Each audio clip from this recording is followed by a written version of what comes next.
Notts County Talk, we are live another Thursday. Lots of you already viewing with us on YouTube and on X, so thank you for that. It's another positive episode. I mean, we just got the 4-1 victory against Grimsby. Plenty to talk about there. Deadline day is just around the corner. Going to be very, very interesting to see what happens with Notts. Have a look at the poll question today. It's what will happen. Nothing incomings only, outgoings only, or incomings and outgoings. We'll chat about that. Have we got a Swindon fan on to make it 4 fans out of 4 this season? Yes, we have. So we've got a fantastic a bit of insight from the opposition ahead of our trip to Swindon. And as always, I'm joined, well, not as always, because you missed one this season, but how are you, George? Yeah, good, mate. Good. A bit all over the place, actually, to be fair. Why? Game on a Thursday and then none at the weekend. I don't know what day it is, Tom. The weekend was a little bit boring, wasn't it? Even though we got the win. Yeah. Well, it's weird not having a game in it at the weekend. It's thrown me a little bit, to be honest. Not knowing what day it is all week. Yeah, it's thrown me. I'm excited for this one. Heading to Swindon, so it'll be a good one. Hopefully better than the last time we went to Swindon. One of our most viewed videos ever on the channel after we were relegated there, but we shall see. As always, we are powered by Better Bytes computers. You'll have heard this many a time if you are a regular listener. Use the code Pavis Perspective if you would like discount on your computer refurbishments or on fully refurbished computers. Fantastic Notts own company in Mapley, Nottingham. And if you're listening back on Spotify, please do give us that 5-star review. It helps us out. We've been flying so far this season on the channel. Let's see who we've got with us before we kick off. We've got John, evening John. We've got Paul. We've got Helen, who is a channel member. Thank you so much. Stephen, Ian, Len, Royston, Jay, Ken, Ian, Mickey, Matt, Dale, Martin, who's a channel member as well from sunny Gloucestershire. Plenty of you tuning in. So get those questions in. And as always, get them in for our away fan who we're going to bring in a second. We're also going to be chatting about, I don't think I mentioned it so far, we're going to be chatting about that purple third shirt. Very, very limited release of a purple third shirt, George. Would you say that's the end of the releases, or do you think they'll be releasing some more stock? I hope so. I'm all for being a little bit different and having a bit of scarcity with some of the kits and stuff. But when you sometimes if you give it a few weeks and you can't even get a home kit, like you don't know if it is a limited edition or it's just Puma stocking, or if it's the amount that we order. Who knows? But it does seem to be a common occurrence, that one, doesn't it? The low stock levels. And it's not so much a thing of, I want to buy this kit and, I do want to buy it, but surely the club are missing out on money. We're going to get into that, aren't we? We're going to get into it. Did we or did we not get a third shirt? We'll let you know. But yeah, it's a good talking point, and something that has been a talking point for a couple of seasons now, hasn't it? With kits, especially the away kits that have been in stock. Let's kick off then, as we do most episodes, with our opposition fan. So we've got Fifey joining us, who is part of a Swindon podcast, Fools Rush In. I'll be joining them tomorrow evening. So if you want to hear my thoughts just ahead of the kickoff, then you can. But let's get Fifey in. Thank you for joining us, mate. How are you? I'm very well. Thank you very much for the invite. I appreciate it. No, it's great to have you on.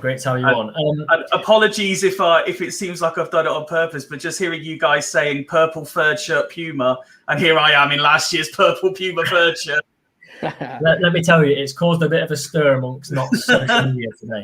Imagine my surprise when you said stock shortage in Puma as well.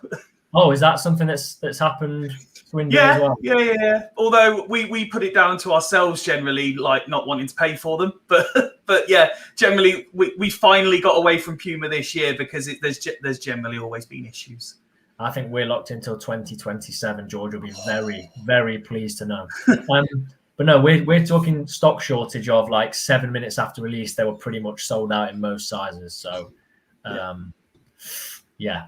And I don't know if you could tell from the angle I'm sat at, but I tend to wear what I call real men's sizes. Very rare I get a shirt anymore. Yeah, I mean, they were flying off the shelf this morning. Yeah, I mean, it's a lovely shirt, but we'll see how many people in the chat. Let us know if you did get one. So you might have heard me mention there, the last time and the only time I've been to Swindon was potentially, George, our third ever video on this channel, or our third match we started. Third or fourth round of videos, wasn't it? And we were relegated at your place. Do you remember that game? Were you at that game? I remember it. I don't think I was there. So as we were kind of saying off camera, when we started ours, is because I'm kind of, I say exiled. I live up closer to you guys than I do Swindon. So I live in Leicestershire. So when I host ours, it's more to kind of keep in tune with what I don't see by not having my season ticket anymore and not going to every game. But I remember the game, but no, it's not one that I was at. Well, I suppose fortunately from your perspective. Yeah, Kane Hemmings penalty for us, 52nd minute. Kind of thought we're staying up at that point, and then it looks like Caelan Woolery and 2 Theo Robinson goals sent us down. One in the 92nd minute.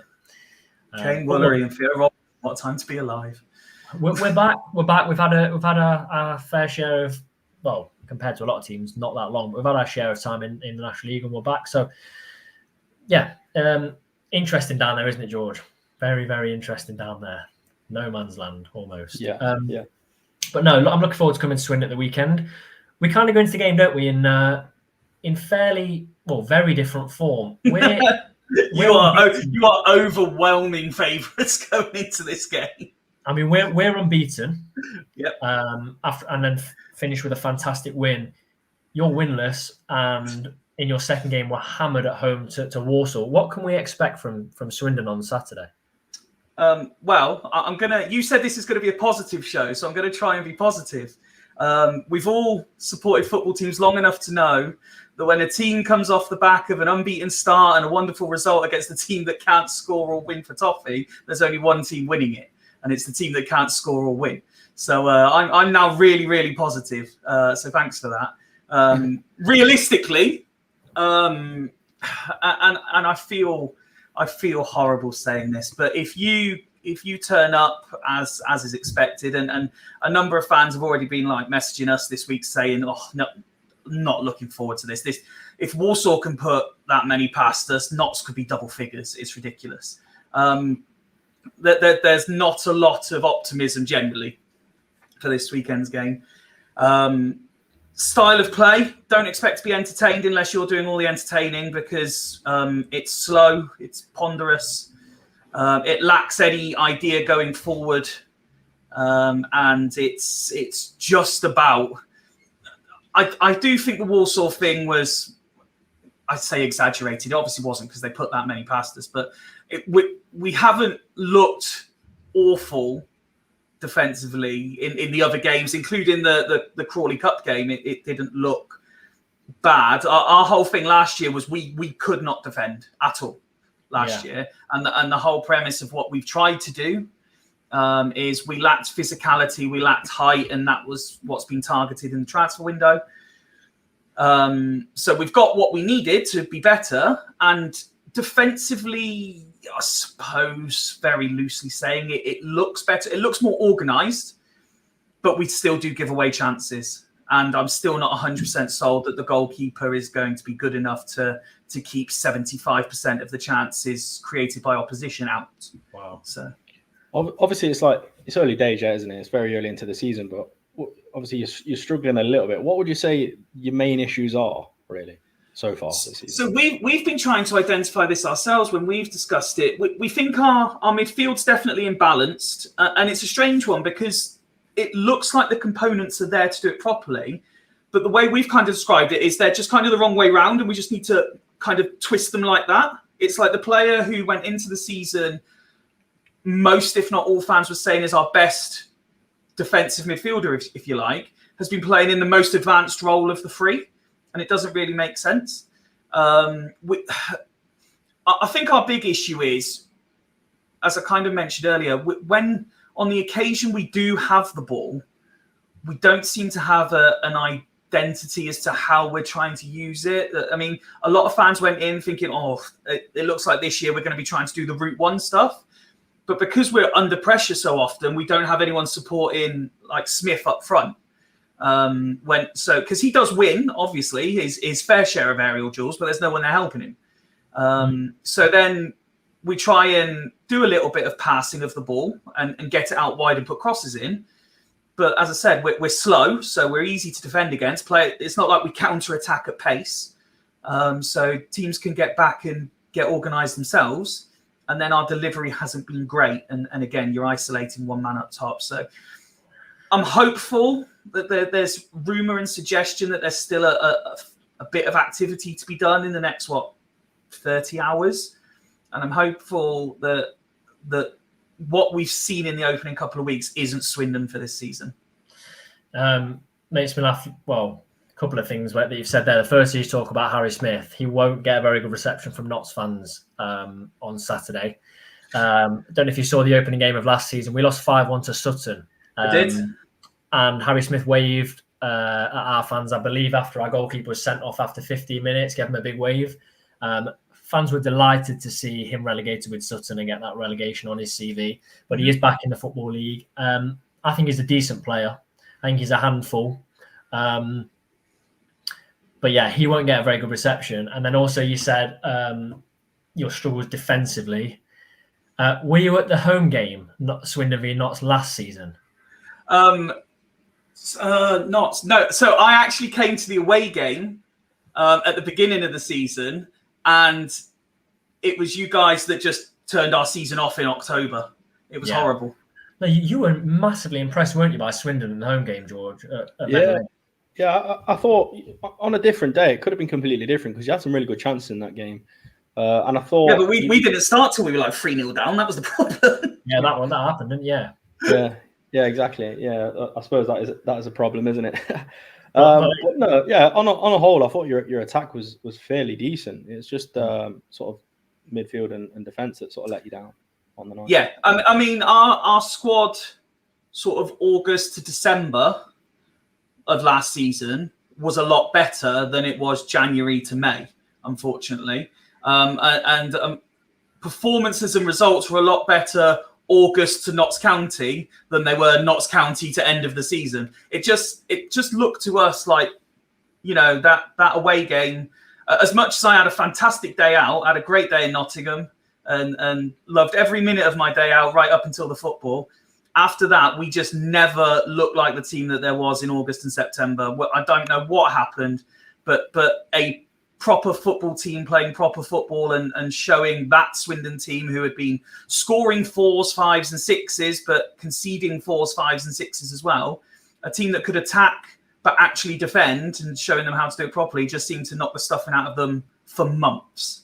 Yeah, the team that came to your place, I think, as a sorry state of defensive errors I've ever seen. I mean, I remember it very well. One of our players passed it into the post, and in trying to claim the ball, our goalkeeper, I don't want to get it. I think it was Sam Slocum on the day, ended up falling into the goal. We saw that week in, week out from November onwards, even before that. I mean, we conceded 5 in August to Sutton, and then I think we conceded 5 by September to Colchester, who weren't a fantastic side last year. So no, they weren't good. You'll see a very, very different side from us. Very different.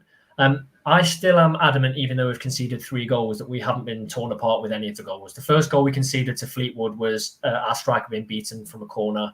The second one was completely switching off 21 seconds into the second half where we hadn't set. And the goal we conceded against Grimsby, again, a set piece where we just didn't pick up our players. We haven't been torn apart yet. So I think it'll be very, very different. How do you feel about this one then? James has said, sorry to say I've tipped Swindon to go down. Is there any danger in your mind, Fifey, that Swindon are going to go? So here's where the fan versus the realist comes into it. I do try, although as my years advance somewhat, I have become more and more cynical, but that's mainly because of stuff going on off the field. I do try to be that rose-tinted eternal optimist. I believe there is enough in this squad to do well, and by do well I mean challenge for playoffs. Unfortunately, the style of play, the balance of team, and a few other factors at the minute just aren't quite right. On saying that, and James, there's no need to apologise. You've got to tip someone. Yes, it's a very real possibility, because if you look at our league form, if you look at our standing over the last few years, we had the year that we should have gone up, where we lost in the playoffs, and we threw it away. And since then, it's just got worse and worse. We had our worst ever league finish last year, and a lot of people, including Swindon fans, have said it's our worst league finish until this season. A lot of people have already started muttering the words National League. Not bad considering we're three league games in. But I would say there is a real danger of it, to answer your question. I personally don't think it will be that bad, and sooner rather than later, we'll be looking up.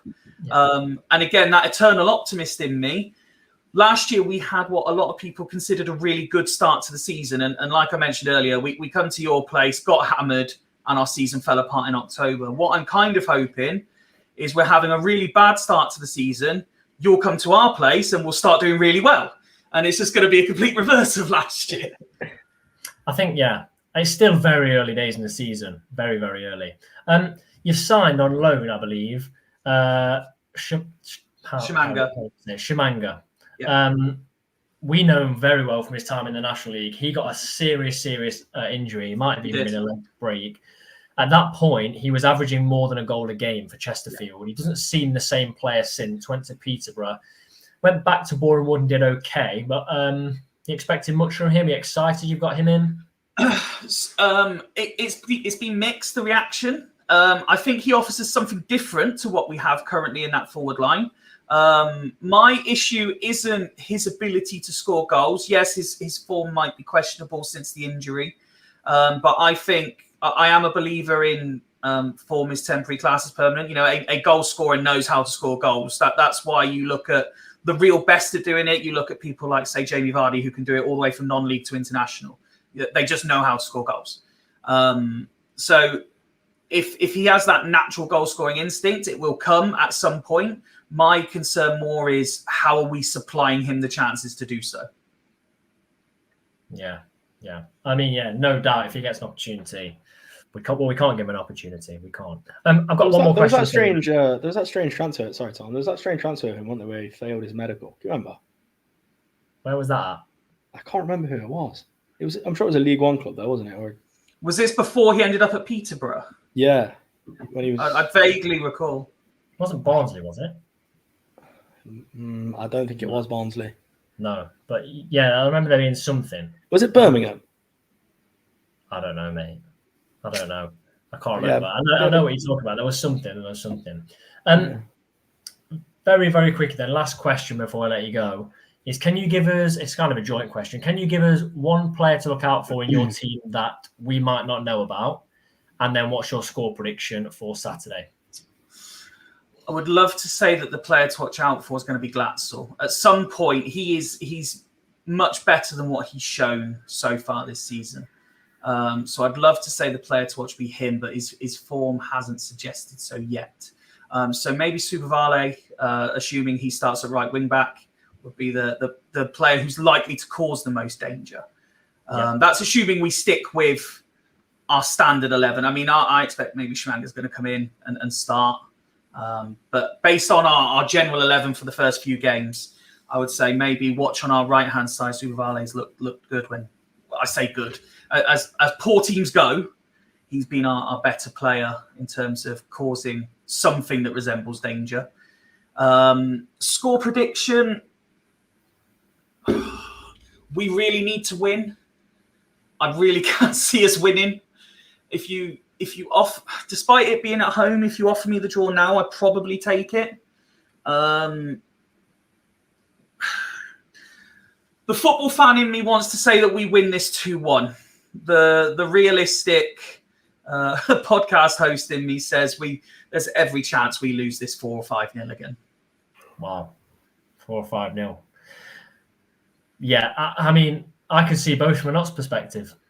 I can, because I'm used to... This is the problem with being a lower league fan. You can ask any fan the same question. They'll say the same thing. I really want this, but equally it could be this. I don't mean this in any kind of like way where I think we're a far superior team to everyone in the league.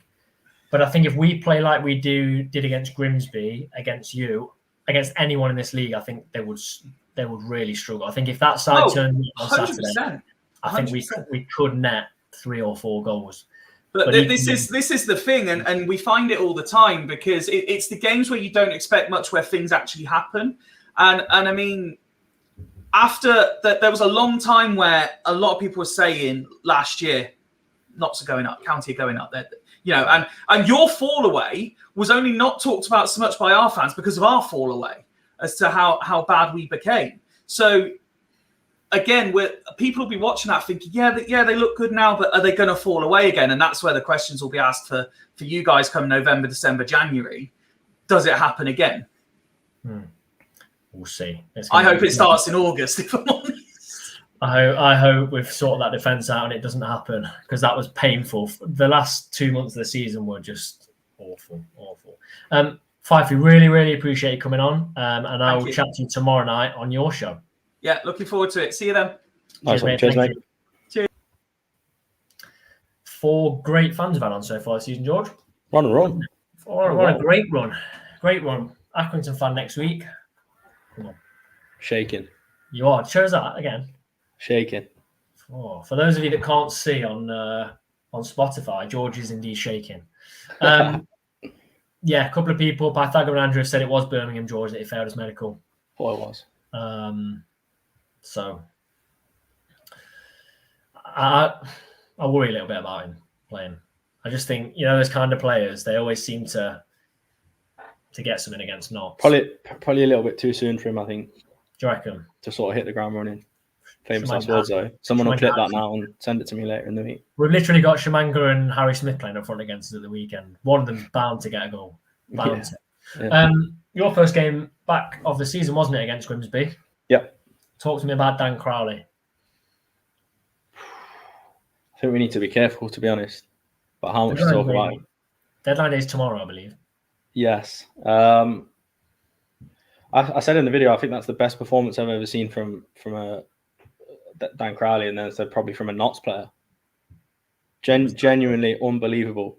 Everything he touched was just, it turned to gold. He looked like he could have scored about 6-7 goals on the night. He was just on fire. He was creating so much. I mean, really early on in the game, he had a really good chance in front of the family stand. And I was thinking, if he carries on like this, he's going to get a few goals, assists, and everything. He was on fire. And the thing that I love about it is, it's like when he's playing like that, it's almost like it gives a bit of Jody, gives Jody a little bit of like fire in his belly to sort of catch up to his level of where he's playing at, and then they're sort of competing to stay. And that's so healthy at a football club, I think. If they get on and they want to compete against each other and score goals and assist, which I think clearly they want to do, it's unbelievable. I think we're in such a good position. If we can hold on to those two, incredible. But we were on TV, and I thought even Jack Grealish put it on his story. Did you see that? Yeah, I did. He was saying he was like one of the best players that he played at youth level. Just phenomenal. Honestly, I can't say enough good about his performance, because honestly, it was probably the best individual performance I've seen a Notts player have. I'm not saying he is a championship standard player, but on that night he was 2 leagues above on that Thursday night, last Thursday. He was absolutely outstanding. What I would say is, when you see Jody take a player on, and sometimes they're quite close to him, and he has to really pull a trick out of the bag or use his strength to push past the player. On Thursday, no one was even close enough to Dan Crowley to even put any pressure on him. He created so much space for himself. He created like 5 yards for himself. He's very quick over the short distance as well. Very, very quick. And his second goal came about from him being so quick over that short distance. Bit of fortune. I mean, he handballed it for the first goal. I think he even said... Why not, though? Well, if they're not going to say anything about it, exactly, just do it. Just do it. Offside for the first goal. It was never a penalty for them, by the way. Never a penalty for them. And a deflection for the fourth goal. But I think, saw... Go on. I think what's important for Dan Crowley, though, we've seen him have those games. But I think what's sort of probably seen him at this level is consistency, isn't it? Yeah.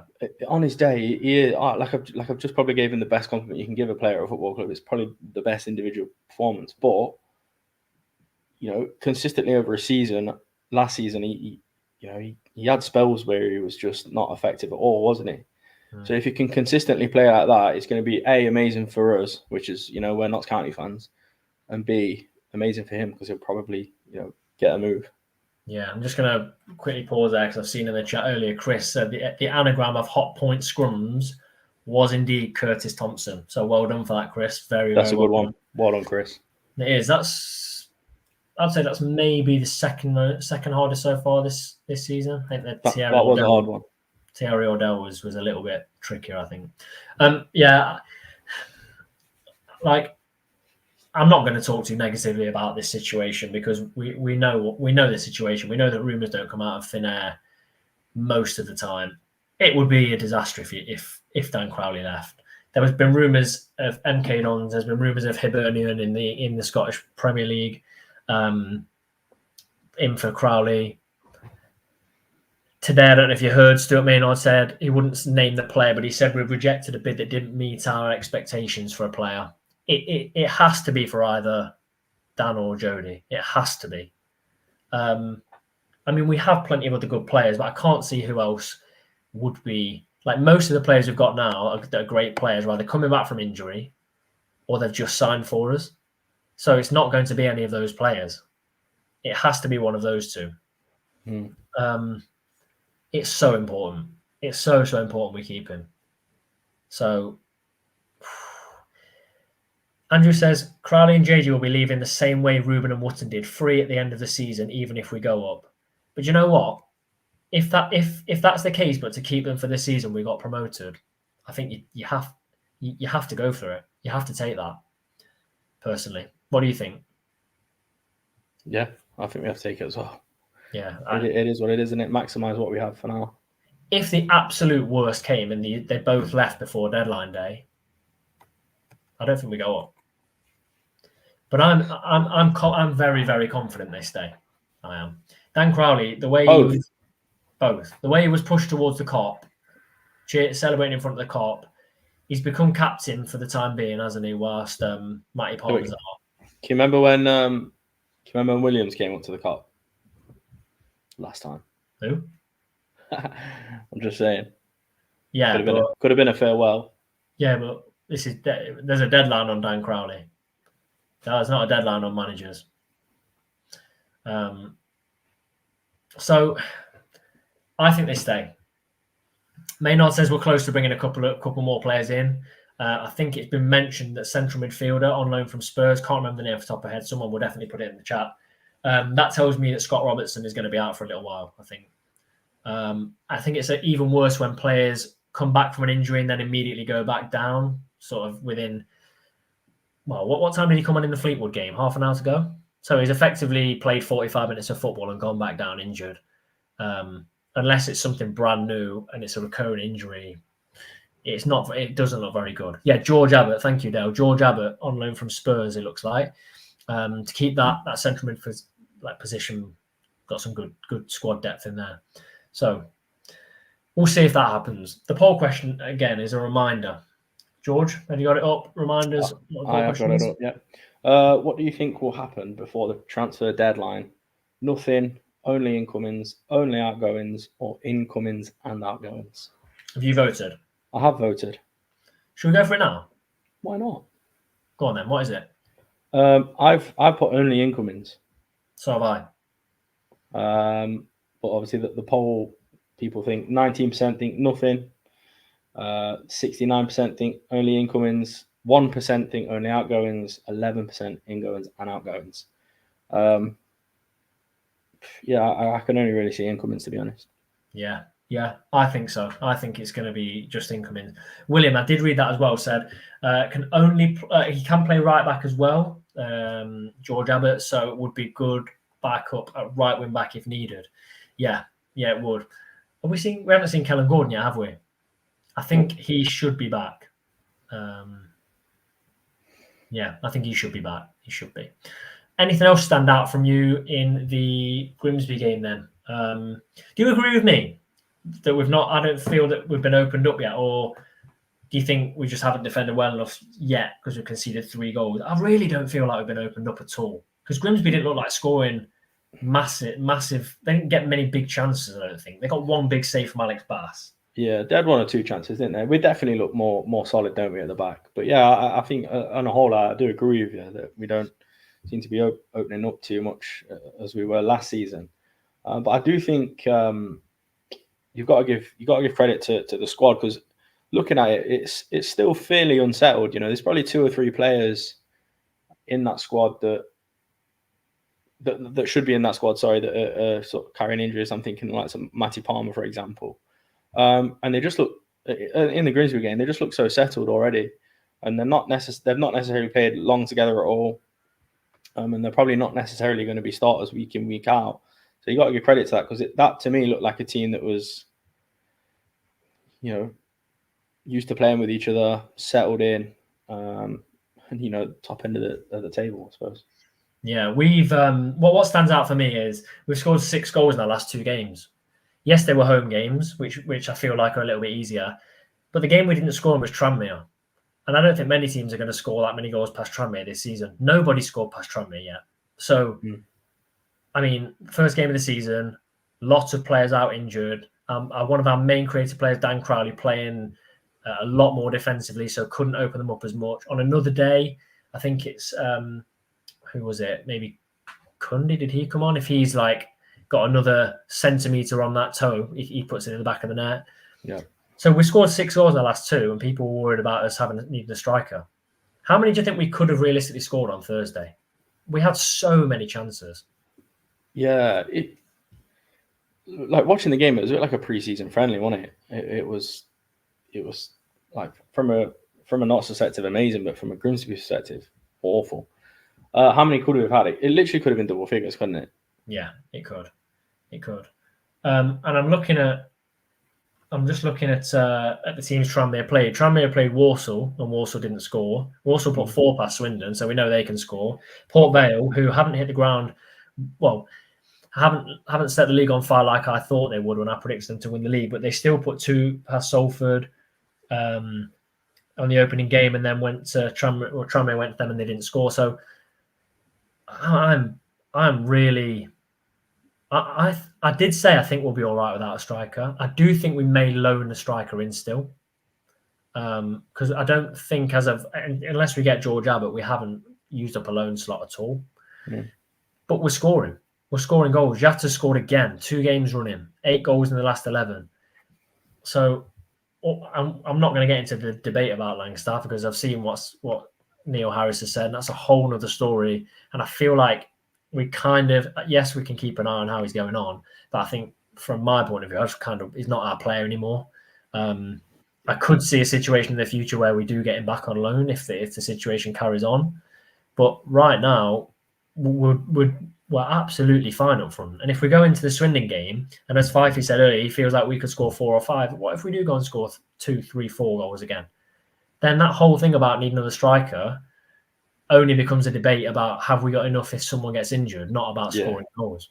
Yeah. So for me, it is that. I don't think it is a thing of scoring goals.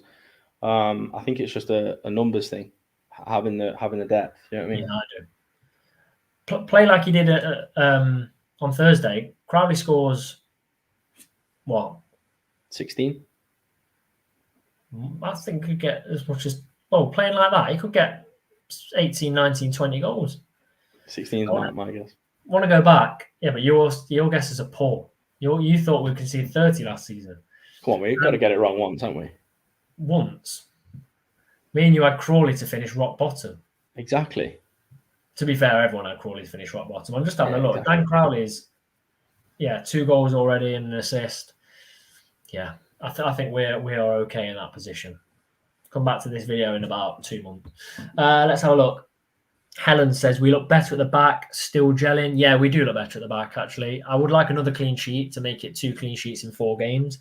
I don't know. I think we were unlucky against Grimsby. I think we scored 3 before half time and kind of switched off.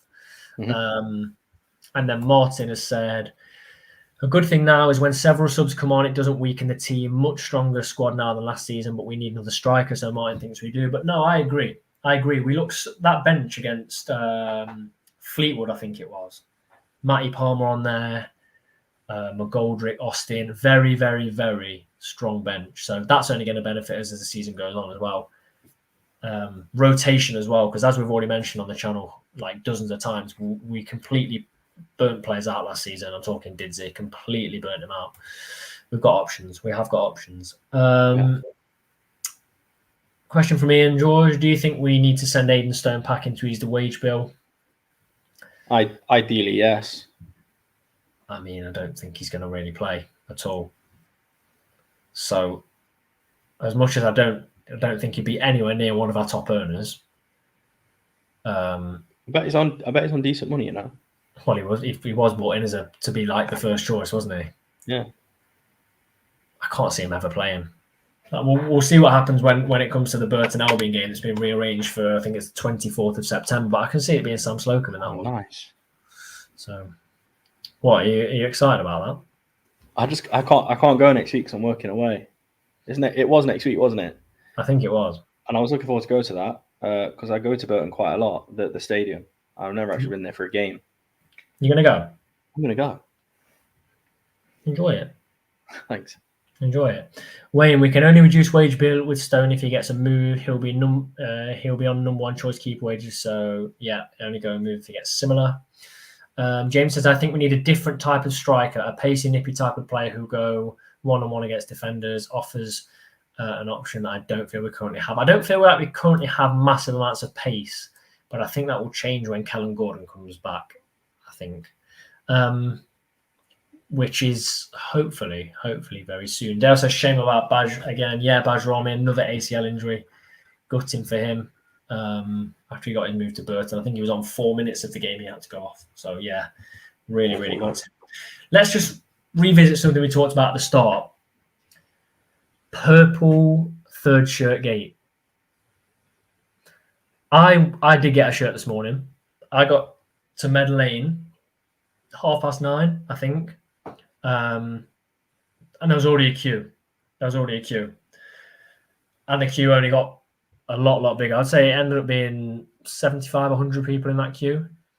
And I know Will, who's on the channel, walked in at 11 o'clock into the club shop and said it was basically wiped out by 11. So, not great. I don't know when will we need that? I know teams have third shirts, but when would we need to wear that purple shirt? I can't think of any team we'd need to wear it against. No. What about Newport away? No. Maybe. Because they're yellow and black, aren't they, really? But it depends how much. I haven't seen the home kit this season. No, yeah. I think it's more of a money thing, isn't it? But if you don't have enough kits in stock to meet demand, it doesn't become about money anymore, does it? Were you hoping to get one at some point? I was going to get one this weekend, to be fair, but ship sailed, isn't it? Yeah, I saw a lot of people in the chat saying they managed to get one, or a few people saying they didn't manage to get one. Someone said they got one in their basket at 2 minutes past 10, and it was fine. Someone said they got one a couple of minutes later, and it was completely gone. So, rank the kits this season from first to third. What I will say about the kits this season, they look a lot better in person. When I first saw them released, I wasn't overly, and I'm not saying they're amazing by any stretch, right? But I think they do look a bit better in person. The orange one especially looks better in person. So I'm going to say the third, the away, and the home. And the home's the worst? Yeah. I think the away is comfortably the worst. Really? Yeah, I'm not a fan of the away. Even seeing it in person, I just think it looks too. It just looks like an orange shirt with a badge stuck on it, which it effectively is. Whereas the third, you could say that about many clubs, though. Yeah, you could, but some of those clubs are traditional. Like I'm thinking Leeds. Leeds traditionally just have a white shirt. Yeah. You know what I mean? There's not. Make the away shirt nice. I think the purple shirt should have been the away shirt, and the away shirt should have been the third shirt. Personally, yeah, I suppose purple and black are a bit too close together. Ooh, talking out of React says purple only acceptable on a keeper kit, in my opinion. Go tell that to Fiorentina. They won't be happy with that. Go tell that to Anderlecht. Oof. We went to see Anderlecht, didn't we, last year? We did. I think Notts would have done them because we saw them in August when Notts were actually all right last year. I think Notts would have done them. Two or three goals by half time. So there we go. Yeah, Dale says a couple of their sides were sold out in 7 minutes online. Yeah. Be interesting to know actually how many people that wanted it actually got them. But there we go. I wonder how they do that though. You know, like online and in store. How do they juggle that? They must just hold a certain amount back. But what percentage is it? I have no idea.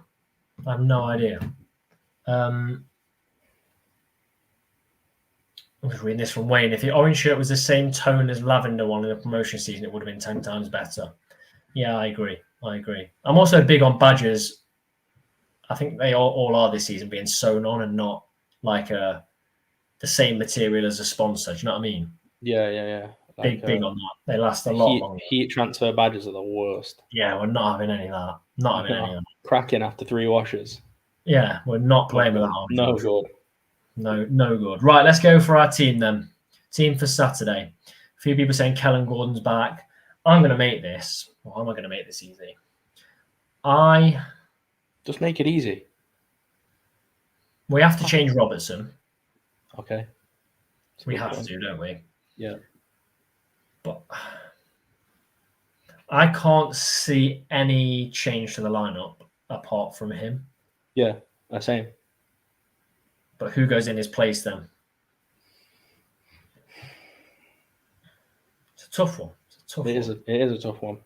Just looking at how we lined up in the last one against Grimsby. We had Edwards in there, who was outstanding. We gave a bit of a low mark to Edwards, I feel. I think we gave him 7.5. I think he was an 8.5, really. But yeah, do you think Matty Palmer's ready to come in? Or would you put Hinchy in? I don't want the same to happen with Palmer that happened to Robbo, basically. That's my thoughts on it. I think Hinchy. Yeah, I think Hinchy. Give Palmer a little bit longer. I was impressed with Grant as well. I think this team stays exactly the same. And if you look at the bench from that game, which will obviously have changed a little bit, you've got Sam Austin who can do a job, Chickson, Hinchy, McGoldrick, Palmer, Scott, and Slocum. That's not talking about Kellen Gordon. Richard said Matty's not ready. You've got to also think we could have a new signing on that bench. True. We never know. We could have George Abbott on that bench. We could have a striker on there. So it's going to be very, very interesting. Let's go for our prediction. And I do have a gut feeling that we win this game. Okay. I think runs come to an end, but I can't see them beating us. And if they beat us, it's definitely a goal from Shamanga or Harry Smith. Has to be. What do you have as a score prediction? 2-1 Knots. I'm going to go for Crowley and Jones score. When do they score? When they want. I'm talking about Swindon. Oh. I think we go 2-0 up and then they get one back. I'm going to be brave. I'm going to go 3-0 Knots. That's brave. If we come out of this 3-0, confidence will be high. Very, very high. It will have meant 9 goals in 3 games. I just think the way we're playing, I think put Crowley and Jody against any team. Someone said Abbott announced. It has been announced. Has it? What a live reaction. We're excited to announce the season-long loan signing of Tottenham Hotspur youth captain George Abbott. How do you feel about that? Good signing, mate. It is a good signing. Signing George Abbott. Tottenham's under-21 captain George Abbott has joined us on a season-long loan. The 19-year-old midfielder arrives at Meadow Lane, having been heavily involved in Spurs' first-team summer preparation. So he's going to be up to minutes in their pre-season friendlies against Bayern Munich, QPR, and Vissel Kobe, who are the Japanese side, aren't they? Yeah. Director Richard Montague said, "We're really excited to welcome a young player of George's calibre. He's incredibly well thought of at Spurs, as reflected by the decisions to give him a new 3-year deal this summer. George also has grown a reputation at international level, having represented England at under-19s and 18s. This is the key for us. His natural position is defensive midfield, but he's also comfortable at fullback or in central defence. Again, doing the thing not so done where I've got players in multiple positions, isn't it? Yeah. That's really interesting. Really interesting for me. We were right then. We were right in our poll. Yeah, we were. High fives all around. I don't think anyone else. Well, we might see someone else come in, but I know it's only a day, but it makes you think there's much more chance of him being in and around the squad and on the bench, maybe. Yeah. On Saturday. I mean, you never know how he may have trained with Knots today. But yeah, George Abbott. Interesting. Ian says shame he wasn't a striker. We've still got a day. Wayne says Spurs Fans Forum podcast was saying he was the one to watch this season. Well, I'm going to change mine. I'm going to go 3-0 George Albert hat-trick. That's what I'm saying. We've got 3-1 Knots. We've got 4-1 to us. Stephen says 2-0 Knots. We've got 3-0 Harry Smith own goal. I hope that's a hat-trick of own goals. Swindon 2 Knots 4, Jones, Jatta 2, and Scott. We need to see Scott go for more, don't we? 3-1, 3-1, 3-2. Callum says 6-1 Chickson hat-trick, Jatta, Brace, Jody, cross shot. We've got a few more to put in. 3-1. We've got 2-2. And we'll go for the final 2. We've got Peter says confidence going into this one 2-0. And Martin says 3-1. Kedwin scores 2. And Jody scores 1. Talkie United Rex says poll only counts once the stream finishes. Technically, it does. It does. Thank you, everyone, for joining us tonight. Big numbers again. Getting over 170 live viewers is massive for us. Please do subscribe. Share this around. We're trying to grow this podcast as much as possible this year, getting those guests on for you, and just improving year on year. So massively appreciate the support. Thank you, everyone, for getting involved. If you are traveling to Swindon, may see you on Saturday, but safe travels. It's one of the longer journeys this season. Let's hope we can pick up those 3 points. As always, please do like the video, comment anything else you think of, and subscribe to the channel.